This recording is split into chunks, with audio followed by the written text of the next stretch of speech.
Well, guys, we're right here at Mammoth Cave National Park. We already got our tickets. We're sitting here at the visitor center waiting for 1 o'clock when our reservation is. So it's almost 1. So let's head around back and see what we got to do to get in. Yeah, guys. Unfortunately, you know, with the COVID-19 thing here in 2020, things are a little different, so. Well, looks like there's a little bit of a line, but that's all right. At this time, guys, they're only offering the self-guided tour, and that tour is $16 per person for an adult. I'm sorry, I don't really know what it is for a child. I should have looked. But for the two of us to camp here and go on the tour was $56 for 1 night of camping and 2 adults. So not bad. I think it's worth it.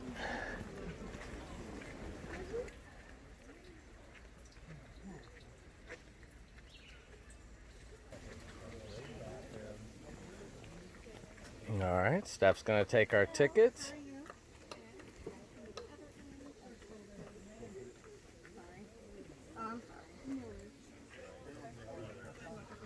All right, there we go. All right, we're all checked in. Slide those in the souvenir bag.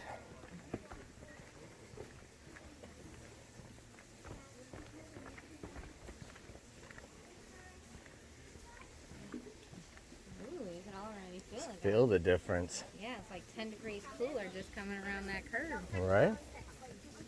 Look, the first waterfall.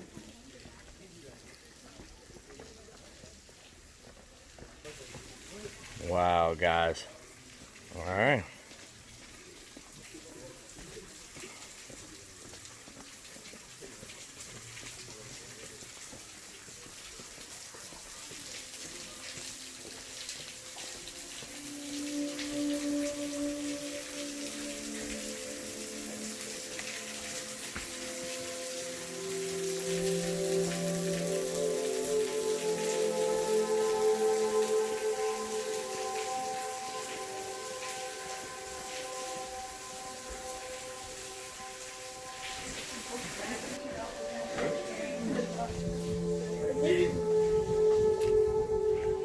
Alright guys, we put our jackets on. It is kind of cool in here, so I would recommend you wearing a nice little hoodie or something. It's about 50 degrees inside, which is perfect for a nice day like today.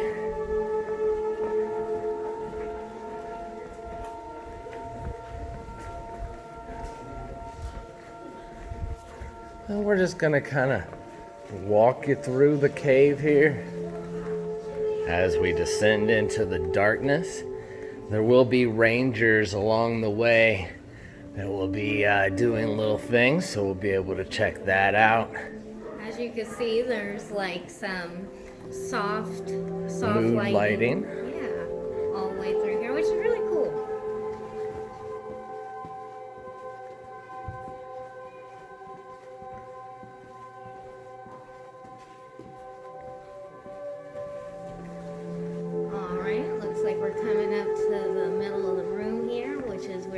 We can go right or left. Right is the shorter side, left is the longer side. You can do both if you like.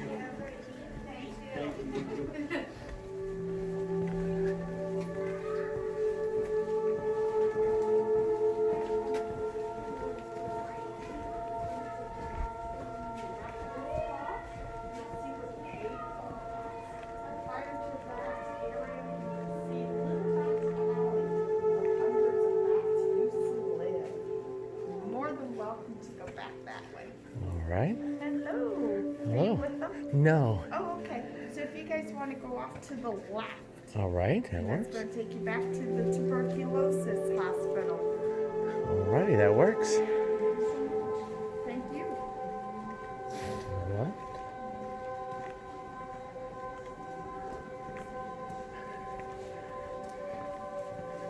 Check this out, guys.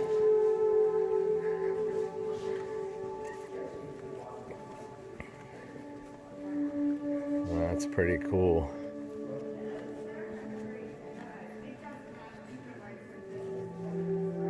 Wow. Look how massive this room is.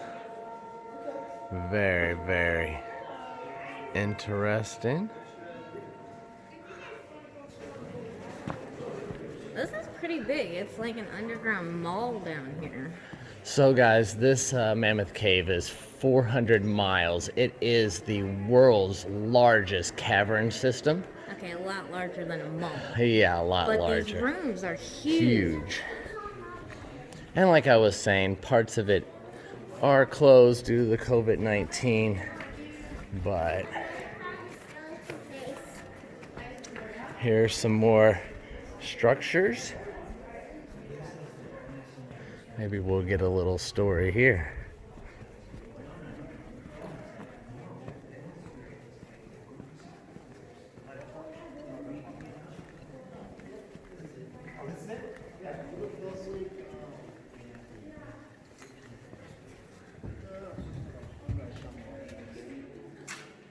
See those scorch marks and all Yeah. the scratch marks? Yeah. That's the scratches from when they throw the torches up. Oh, okay. How about that? Yeah. I figured, I remembered that, there's like oily torch Yeah. fuel. So it was black. You think they'd clean that? Nope. Okay. Yeah, they didn't. So the black, yeah, that's yeah. Is it? Okay. Very good. Thank you. Hey, welcome. And then I was asking the young lady over there, but she said it's her first year here. I also remembered that there used to be some of the blind fish in a work here like in a tank. You could actually see them spread out. We don't have that tank. Okay. So you can, it's very rare, you can see them on the River Styx tour. Okay. But super rare. They're sensitive to vibrations and have about 40 people stopping around back there using that themselves. Okay. They're still in the cave. Okay. Good. Okay. Thank you. Cool. I have a question. What are these square boxes? Those square boxes, those are saltpeter vats. They would actually use that for mining. See, beginning in the early 1800s, actually 1790s to be exact, they began mining this cave for saltpeter. They would take mounds of dirt, kind of like those over there.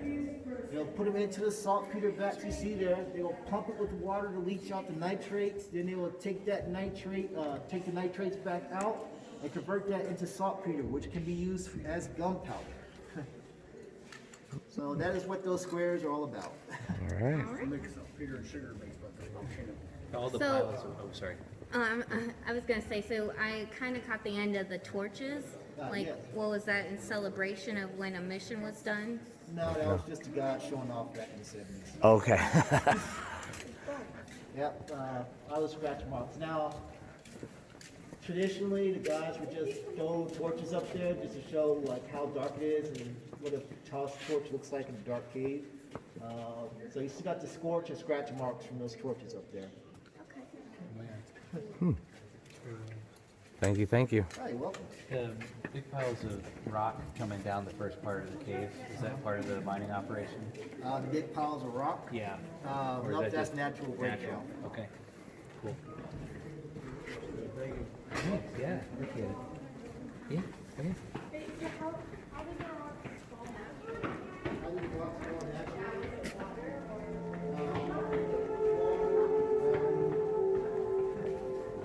Well, that was interesting.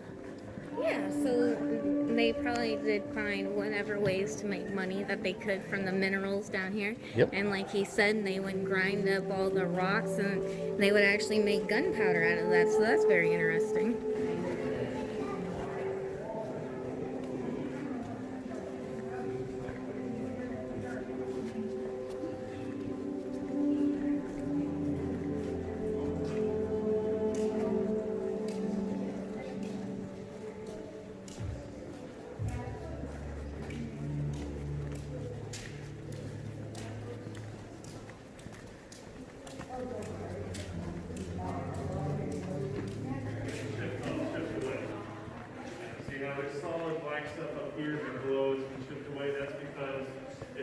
shipped away by the prehistoric Native Americans who explored this cave off and on about 3,000 years. Okay. So it's like an arm's reach, and then above it they couldn't reach. Ah. Oh, so you're saying this little cubby hole here? Yep, that would be the reach, the extent that they could reach. Right. And that goes all the way around. Look at this. How's it going, folks? Oh, that's cool. Wonderful. Feel free to come up. Try to spread out. Just try to socially distance. I'm here to answer any questions you might have. So can you explain the tuberculosis thing? Now, these are the tuberculosis huts. Feel free to come up this way to let other visitors It works. be able to fit in. This is where the Dr. Cron, the owner of the cave, Dr. Cron purchased this cave in 1839 for $10,000. And those of you who do have headlamps, please try to keep it pointed downwards so you don't accidentally blind people. Thank you. To the time that Don Cron, one of the biggest diseases of the time was tuberculosis, which they called consumption. And it was a virtual death sentence to get it. It was almost impossible for you to survive. And Dr. Cron believed that if there was bad air that caused disease, malaria literally translates to bad air, mal being bad, aria air. And he believed that good air, the air in the cave could cure tuberculosis. So he got about 15, 16 patients, people who were suffering from tuberculosis, to agree to kind of be the guinea pigs for this experiment, because what do you have to lose? You have nothing to lose and everything to gain. And he built them shelters. He built them these rock shelters here, the one close to me, the one behind me. He also had several other shelters, think canvas tents with wooden floors and stoves. And people were living here off and on for about 10 months.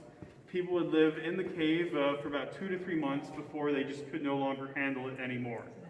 Can you imagine living in the darkness? No. No sun, no news. 1842 to 1843. And the consumption, it eats up your lungs. It's a lung issue. You hard to breathe. You cough a lot. Now, can you imagine if you have lung issues? You're probably not going to be around a lot of smoke, right? But the only way for them to physically see and experience would be fires, which did a lot of smoke, and you can see the remnants of the smoke today with the gypsum along the walls. All this black stuff is gypsum. Gypsum is an evaporite mineral that is formed naturally in this cave. It's normally pure white. Think powdered sugar white or sugar white or flour white. But all the smoke, all the stained the ceiling, stained the walls from all the bonfires that they would have had to have here. And I think this is the genesis of a lot of the scary ghost stories of Mammoth Cave. Because this was still a tourist attraction in the 1840s. And just because you have tuberculosis patients here does not mean you're not going to start bringing people around and through this area, because they want to see the cave, and there's plenty of cool stuff down beyond further on down. And a lot of the stories, can you imagine if someone who was very pale, very frail looking, very weak, walked up out of the cave and asked you, "What's the weather outside?" Scary. "What's going on in the outside world? What year is it?" To quote Jumanji. Can you imagine? That would be very, very scary. They were very spooky, and it's kind of it was a failed experiment. It turns out tuberculosis cannot be cured by living in a cave. You need to cure tuberculosis. You need very powerful antibiotics, which they did not discover until the 1940s era, 40s-ish.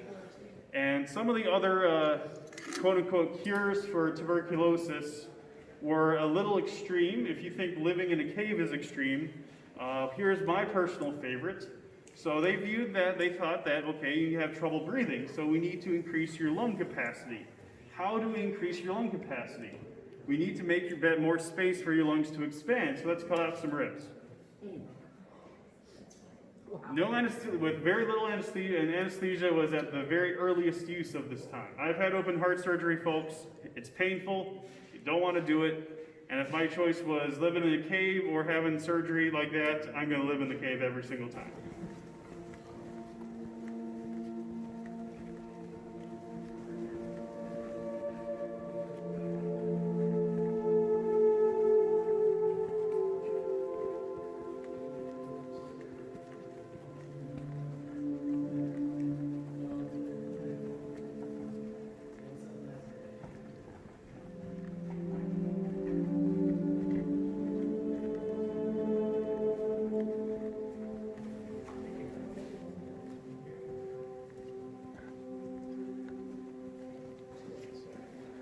Well, guys, we made it all the way to the end there to tuberculosis hospital. Now we walked back and we're going to go down the other chute, the other side here. So very interesting. I know it's dark, but it is just beautiful down here. Yeah, so to sum up the tour, they made gunpowder down there.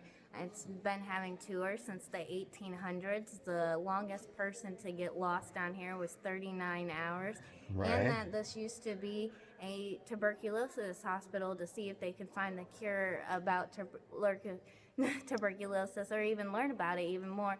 So that's really interesting, and that was just on the left side there. All right, guys, let's head the other way. Yeah, and see what else we could get into.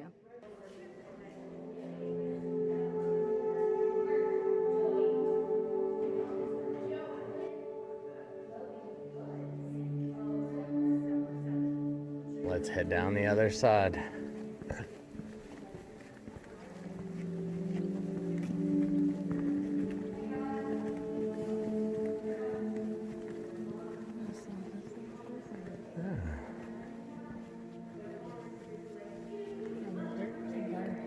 From dirt to gunpowder. Remember how we were talking about the gunpowder?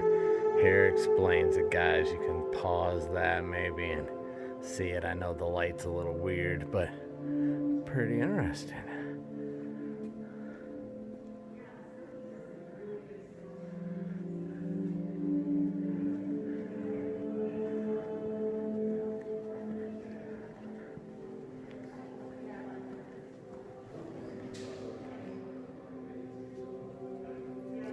This cave was said to have enough gunpowder in it to last the entire war. Wow.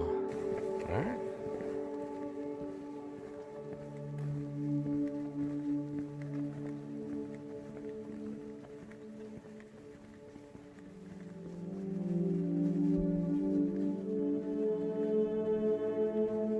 All right, well, looks like we've made it to the end over here too.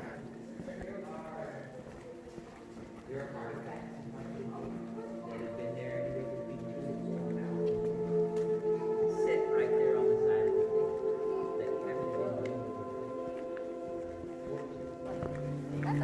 been. No, it continues on. This path isn't paved. Yeah, I thought that was the paved part, but this looks like we go into the section where the Conservation Corps, the old trail through here. It's fun. Didn't think that was it. Didn't seem like it was far enough.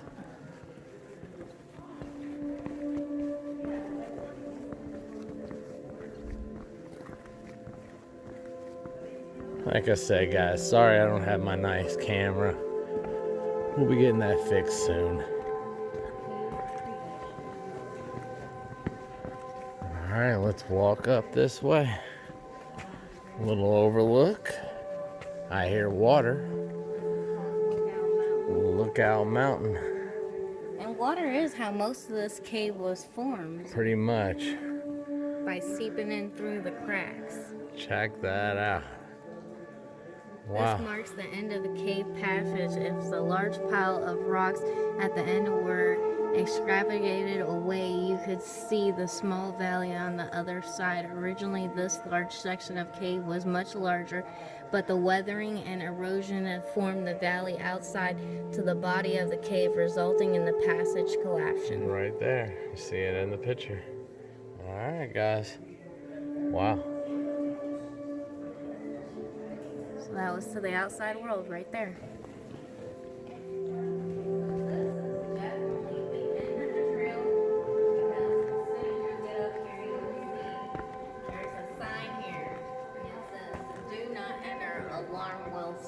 Alarm will sound. Wow. We definitely are not trying to not set off any alarms today, so we're going to stop right here and read this plaque because this is the last that it has to offer today. So that's pretty.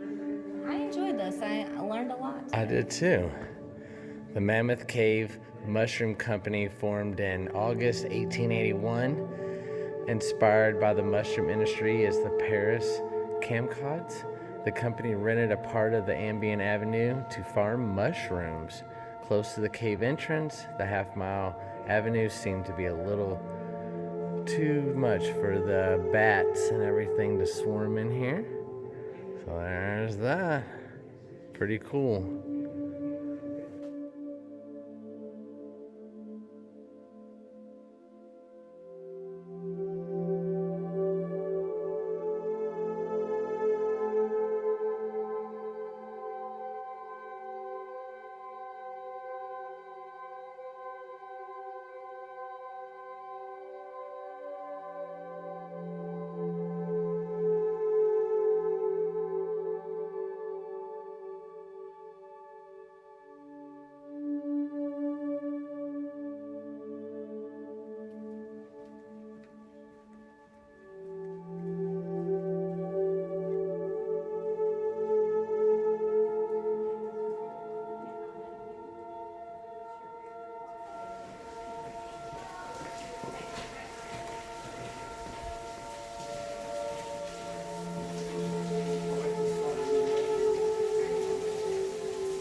Well, guys, I hope you enjoyed that little trip. We're climbing up the stairs now. I think that was very interesting. Yeah, definitely worth it if you're in the area. All right, guys, we're gonna head into the visitor center. Check it out. First, we gotta clean our shoes. First, gotta clean our shoes. That's right. All right, this kind of keeps the bacteria.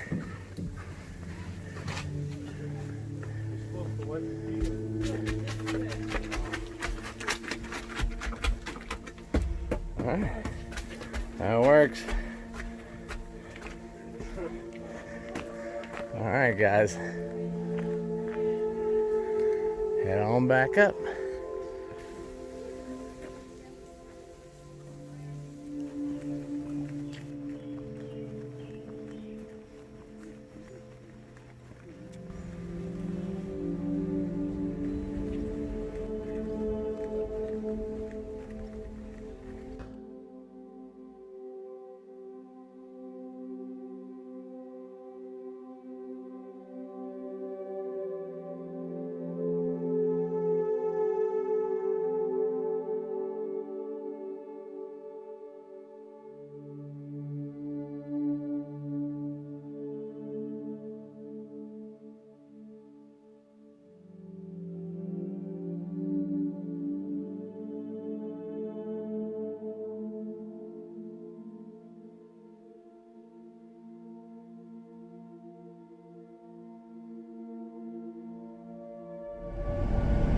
Alright, well, we decided to spend the night at the Cracker Barrel tonight.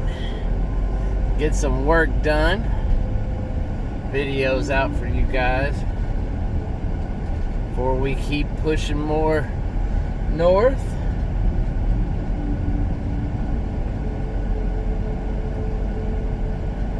Your destination is on the right.